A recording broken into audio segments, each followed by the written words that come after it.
Okay, so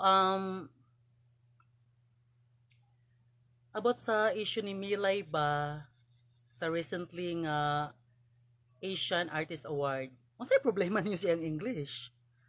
First and foremost, she is a teacher with a degree. And she is a comedian in our country. She is an entertainer. Ngano unsay problema ninyo? Nganong magbuot mo sa siyang English? Ngano magbuot mo sa iyang trabaho? Don't you know nga unsa siya diri sa atong country? Unsa siya diri sa Pilipinas? Artista siya. Mabito na abot siya Korea, nakadawat siya award sa Asian Artist Award kay tungod sa iyang trabaho isip usa ka entertainer. Kasabot na mo. Kato mga OA kayo nga mga kuan ba? Educated kunuhay, mo nang ilang gibash si Milay.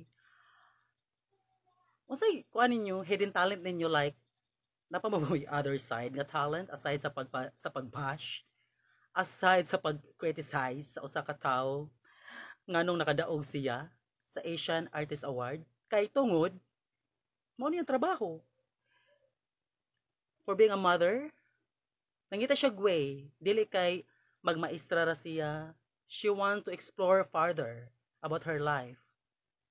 So giset aside niya iyang pagka-maestra, iyang pagka-teacher as an educator kay tungod na siya laing talent which is deserving para niya.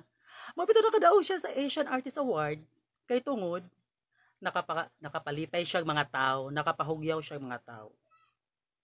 Ug mao na iyang trabaho. And people loves Melay the way she is. I think there's nothing wrong with it. Okay? Bye.